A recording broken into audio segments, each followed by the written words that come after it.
Olá, saudações, como vai você? Eu espero que possa estar muito bem. Eu sou o professor Anderson Clayton do Carmo e com muito prazer estou aqui para falar junto com você, para refletir e para pensarmos juntos a respeito dessa tal felicidade tão questionada, tão buscada e tão procurada nos dias atuais. Mas da mesma forma também tem os conflitos dos tempos modernos, né? Por isso o nosso curso Gestão da Felicidade em Tempos Difíceis é um convite na qual eu te faço para nós refletirmos, pensarmos, analisarmos juntos e tentarmos chegarmos a algumas conclusões que podem beneficiar a nossa vida a partir do momento que nós partimos do pressuposto que precisamos buscar novas formas de vivência, precisamos ter um novo olhar para a sociedade e precisamos fazer uma autoanálise sobre nós mesmos e buscarmos novos caminhos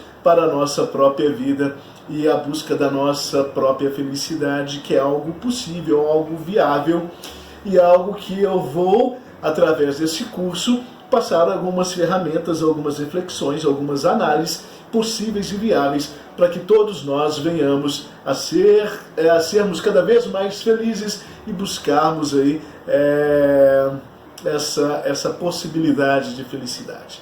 Então eu te convido a assistir as nossas reflexões.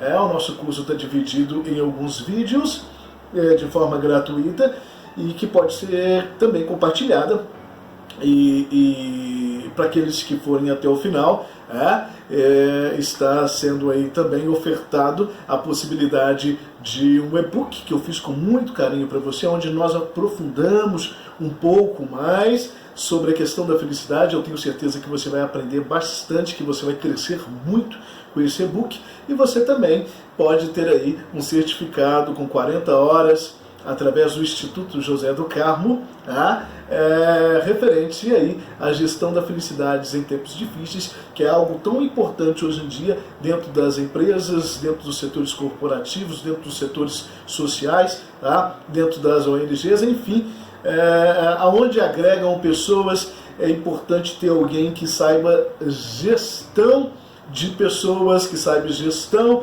de recursos humanos, gestão de questões sociais, gestão de questões relacionadas a sentimentos também, por que não? Então tá aí o nosso convite para que você participe conosco até o final. Eu tenho certeza que vai ser muito bacana. Sejam todos bem-vindos ao nosso curso Gestão da Felicidade em Tempos Difíceis.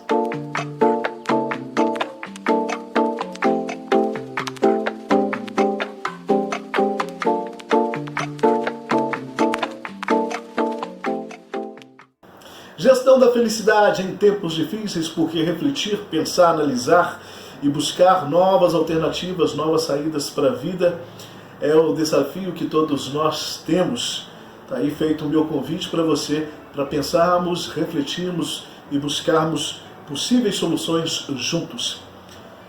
Eu sou o professor Dr. Anderson Clayton do Carmo, com doutorado em Educação, especialização em Psicanálise Clínica pela Universidade da Múrcia, na Espanha, e com um amplo conhecimento dentro de algumas áreas humanas, em especial as áreas relacionadas às pessoas e o convívio com as pessoas.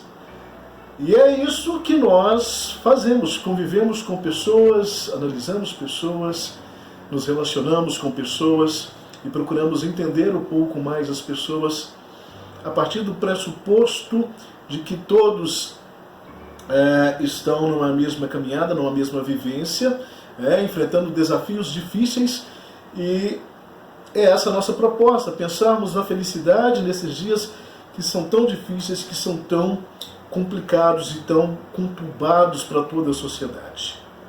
Eu penso que a sociedade toda ela enfrenta certas dificuldades, e aí não é só uma questão de classe social, não é só uma questão de gênero ou de identidade de gênero, não é só uma questão filosófica ou religiosa. Eu vejo que a sociedade num todo ela está passando por um grande desafio, ela está passando por um grande momento na qual a necessidade de uma reformulação de ideias, de pensamentos, de comportamento tornam-se necessárias, não é verdade? Aparecendo aí na sua tela agora,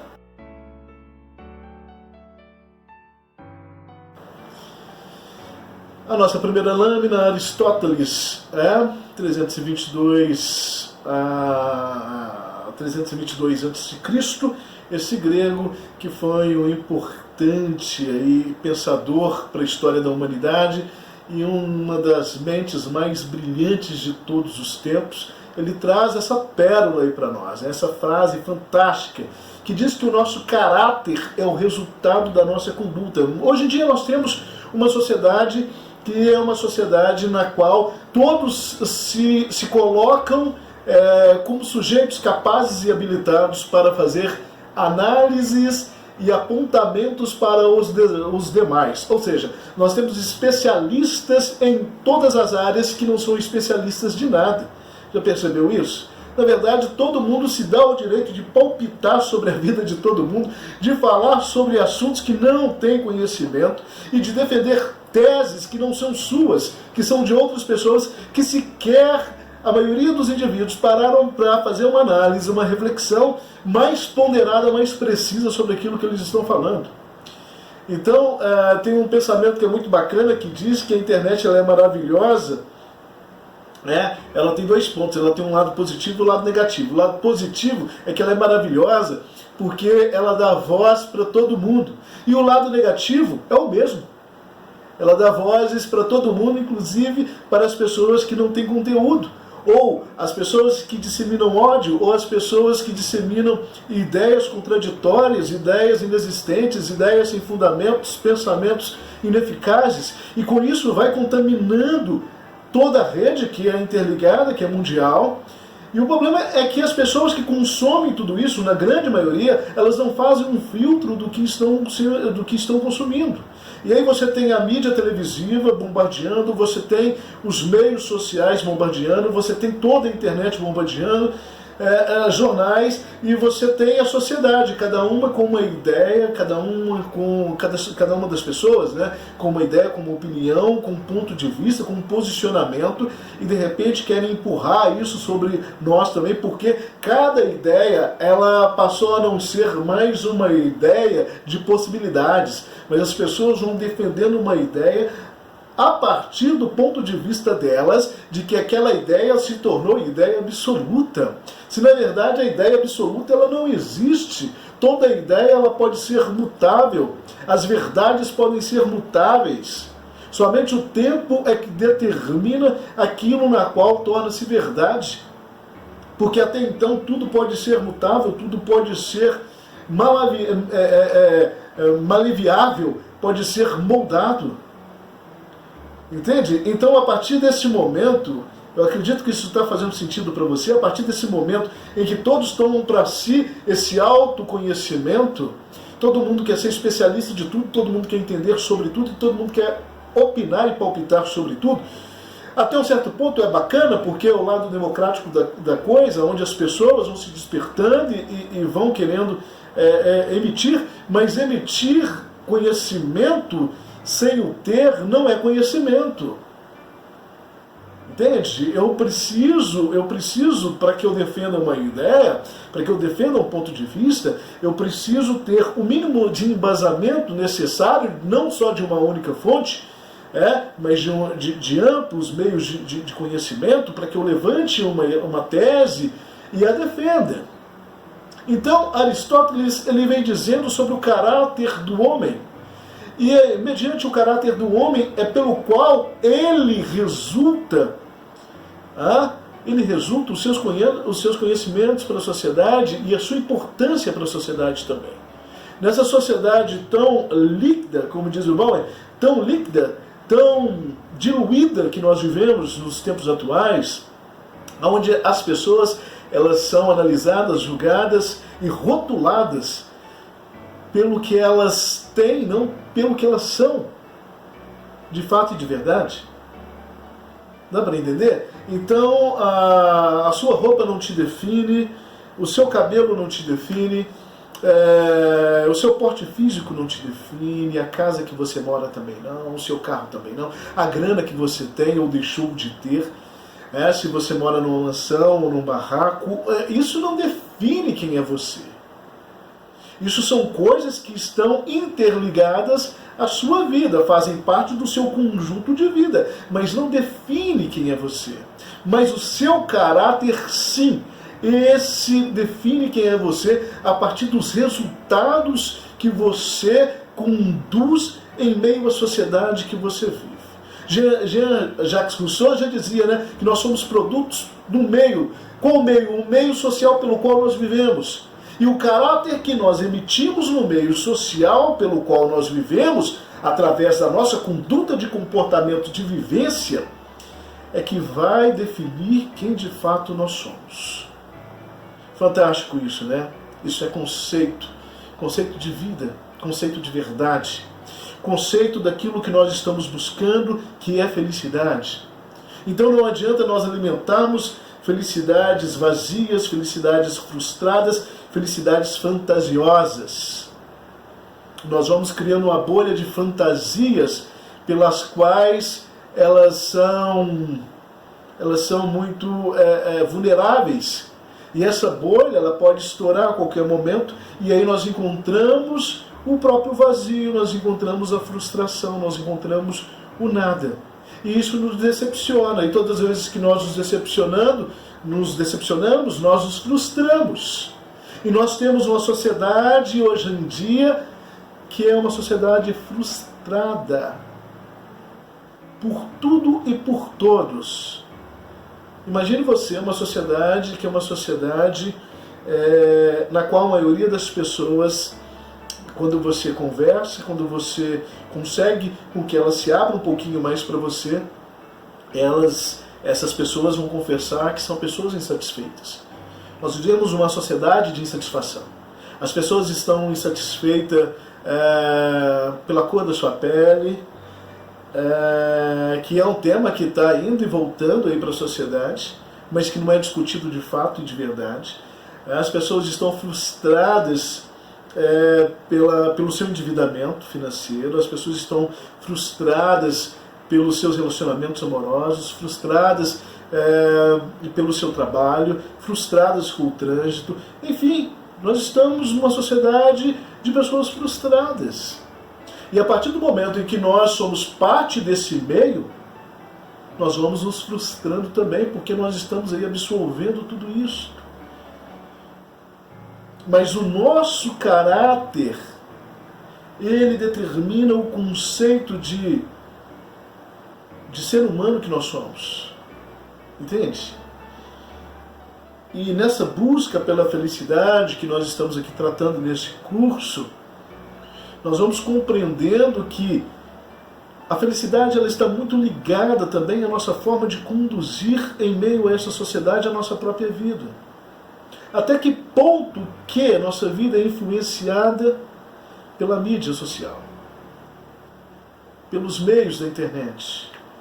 Até que ponto que nós somos influenciados por uma informação, por uma notícia. Até que ponto nós somos influenciados por um modal de governo. Até que ponto nós somos influenciados pela nossa religião ou pelos líderes que nós permitimos que se fizessem líderes em nossas vidas em vários segmentos? Até que ponto nós somos moldados de certa forma? E quem nos molda? Imaginamos nós o boneco de barro feito pelas mãos de Deus e que ganha vida pelas suas próprias mãos. Imagine nós, esse boneco de barro hoje com vida, mas que dentro da sua perspectiva de ser, continua o mesmo boneco sendo moldado. E se não estiver sendo moldado pelas mãos de Deus, quem é que está moldando esse boneco e de que forma que ele está sendo moldado? E mais do que isso, qual é a esperança que nós temos do fôlego de vida sobre esse boneco para que ele ganhe vida e passe a agir como ser, como tal? Porque na maioria das vezes também, nessa sociedade frustrada que nós estamos vivendo, nós vamos deixando a nossa sensibilidade de ser humano cada vez mais de lado. A perspectiva humana ela vai ficando cada vez mais de lado. E isso é frustrante. Isso é decepcionante. E aí nós vamos tendo pessoas com a necessidade cada vez maior de buscar em coisas para encontrar essa felicidade, mas a mesma contrapartida, as coisas não trazem essa felicidade, entende? E aí nós temos a frustração das próprias coisas que nós desejávamos.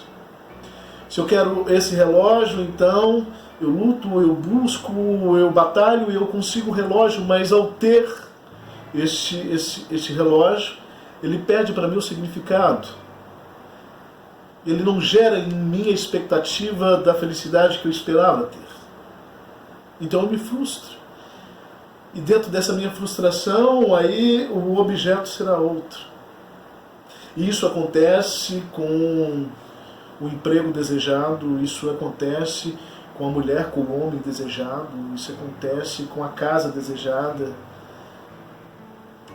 Nós vamos tentando, dentro desse nosso vazio individual e humano, nós vamos tentando preencher com coisas.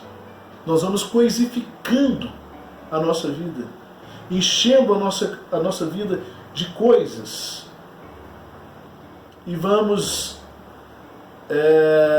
percebendo que quanto mais nós temos, mais nós somos também, ou menos nós somos, na verdade. Nós somos mais vazios e menos humanos. É isso que eu queria dizer. Então, o conceito de felicidade, ele está muito vulnerável na cabeça das pessoas. O que é felicidade, afinal? Então, às vezes, nós temos uma utopia de felicidade na qual a maioria dos fatos estão relacionados a objetos ou a situações. E se eu não alcançar esses objetos ou essas situações, então eu me torno um indivíduo frustrado, um indivíduo infeliz, o oposto do conceito daquilo que eu busco, que é ser feliz. Se eu não consigo então alcançar os meus objetivos, eu me frustro comigo mesmo e deixo de ser esse indivíduo que pensa a respeito de ser feliz. E o conceito de felicidade, ele não está ligado a coisas. E ele não está ligado a pessoas. A felicidade não está determinada a situações. A felicidade, aos poucos, nós vamos compreendendo que ela é um estado momentâneo de espírito, na qual nos converge uma paz interior e uma sensação de bem-estar extremamente agradável. Mas esse estado de paz interior, de grau de contentamento, ele não está atrelado a situações coisificadas. Porque senão a nossa vida, ela torna-se um loop, ela torna-se um cachorro correndo atrás do rabo. Nós nunca iremos alcançar aquilo que nós objetivamos para ser feliz. E o conceito da felicidade não é este. Assim como o conceito do meu caráter não é a roupa que eu visto ou o dinheiro que eu tenho, o conceito para a felicidade não são as coisas que agregam a minha vida. Porque a felicidade ela está num campo metafísico, na qual eu preciso ter um grau de entendimento, de intelectualidade, de reflexão, de análise para mim mesmo, para que eu faça a leitura e compreenda o que é ser feliz para mim, não o que é ser feliz na visão dos outros, mas para mim o que é ser feliz. É isso que é o importante, é isso que é preciso ser analisado. Na próxima lâmina que aparece aí para você,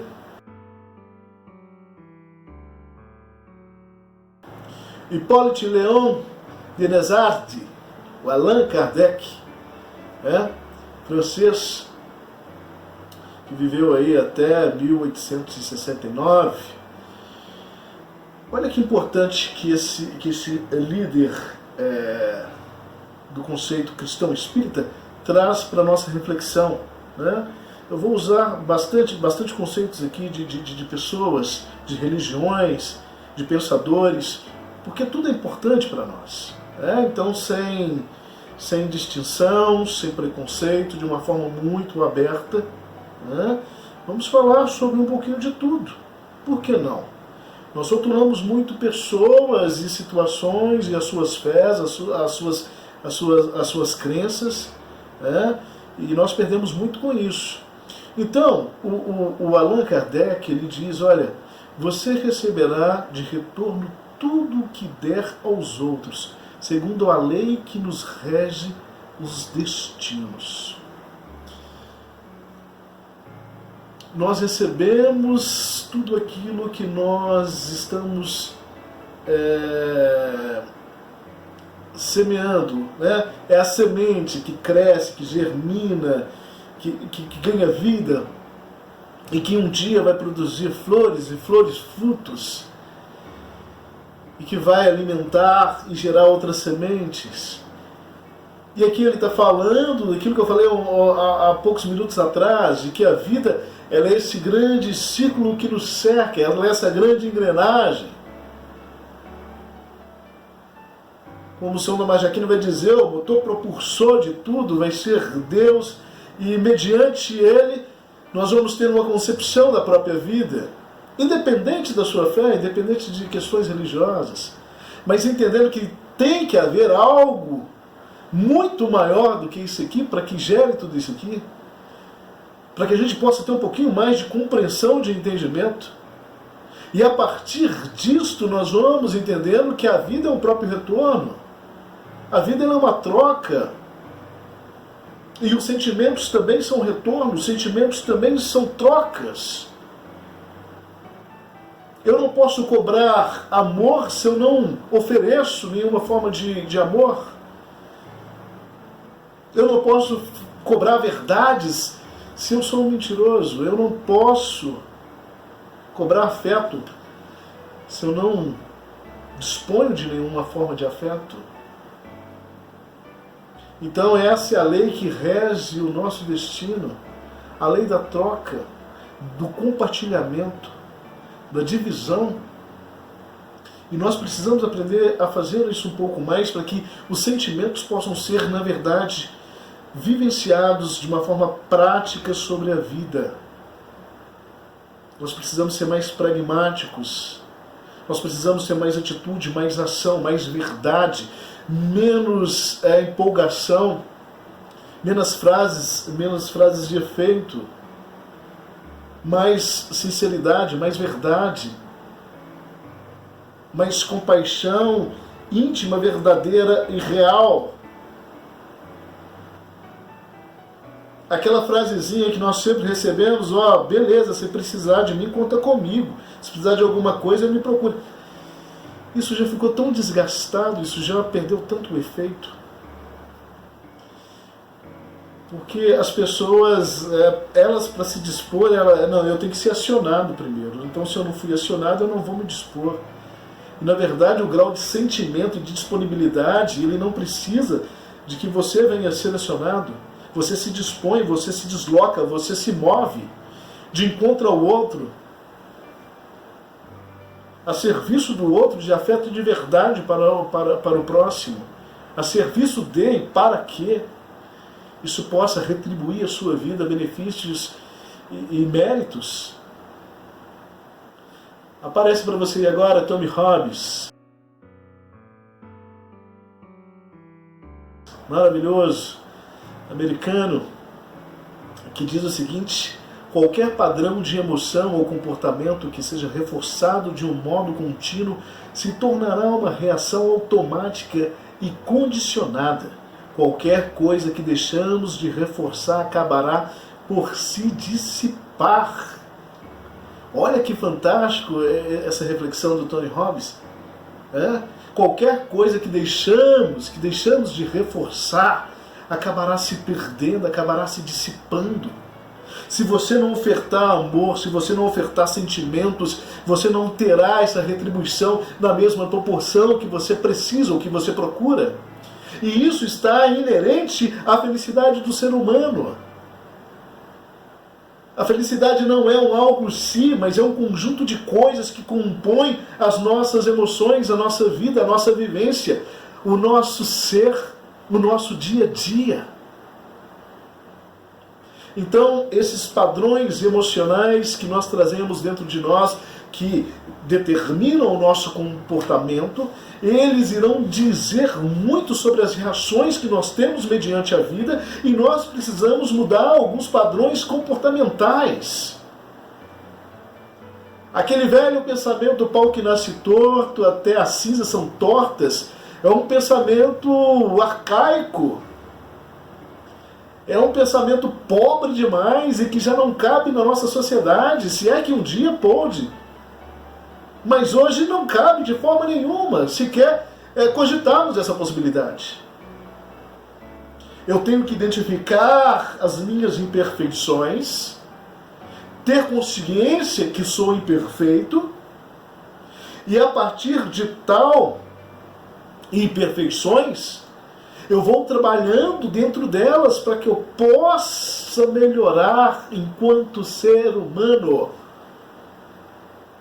Eu tenho necessidade de melhoras, eu tenho necessidade de aperfeiçoamento. Somos seres que estamos em grau evolutivo de crescimento individual e social. Se nós não crescermos enquanto seres humanos, aonde nós iremos chegar? É por isso que nós estamos deixando de ser humanos. Estamos nos tornando coisas, estamos nos coisificando. Lembrando lá do nosso início, da nossa fala de hoje, quais são as emoções que eu trago dentro de mim? Eu preciso identificar essas emoções, eu preciso identificar esses sentimentos, eu preciso entender quais são os padrões emocionais que eu tenho. E de repente eu recebi isso aí de uma forma cultural da minha família, de uma forma genética, de uma forma do convívio pelo qual eu estou inserido socialmente. Mas será que está me fazendo bem? Será que esses padrões de comportamento determinam que eu sou uma pessoa bacana para a sociedade e para as pessoas?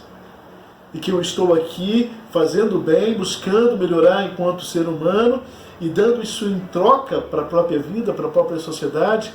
Porque somente eu ofertando isso para a sociedade é que eu vou poder receber dela de alguma forma também. A lei da troca. Então existem algumas coisas que o tempo ele é determinante. O tempo ele é determinante. Passado, presente, futuro. O tempo é determinante.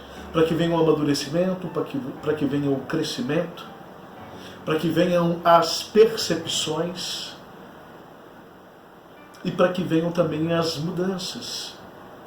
Então, muitas situações da nossa vida, somente o tempo é capaz de ser o mediador. Somente o tempo ele é capaz de ser o nosso guia. Somente o tempo é capaz de nos proporcionar a maturidade necessária para que a gente possa ter um despertamento, uma compreensão, um entendimento. E a partir do momento em que eu tenho esse desprendimento de mim mesmo, que eu vou querendo deixar mágoas para trás, dores para trás, ressentimentos para trás, frustrações para trás, pedaços ruins da vida para trás, é que eu vou me possibilitando a caminhar e seguir em frente. É preciso fechar alguns ciclos da nossa vida para que nós possamos iniciar outros ciclos. Nós somos como a memória de um celular. Você vai recebendo mensagens, vídeos, e se você não deletar aquilo ali, chega um momento em que não cabe mais nada. Não tem espaço interno de armazenamento. Então você tem que limpar, deletar, jogar na lixeira, para que você possa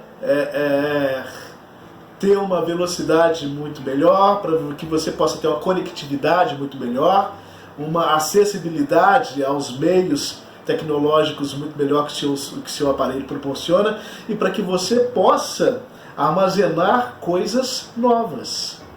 Então nós precisamos deletar algumas coisas da nossa vida para que nós venhamos a adquirir novas experiências, novas possibilidades. E o tempo ele é capaz de reforçar, né, essa nossa disponibilidade de mudança, porque ele traz essa compreensão da necessidade de mudar. Então analise os seus padrões emocionais, seus padrões de comportamento, analise as reações que você tem mediante aquilo que a vida está te condicionando, reavalie os caminhos pelos quais você está trilhando, refaça parte de sua caminhada e recomece aquilo que é necessário, deletando tudo aquilo que você não precisa. Assim nós continuamos a crescer, a aprender, a prosperar e a ter maturidade necessária para uma vida feliz e eficaz. Então nós percebemos que ser feliz é possível, existe a possibilidade da felicidade, mas que nós temos que dar uma contrapartida para ela também.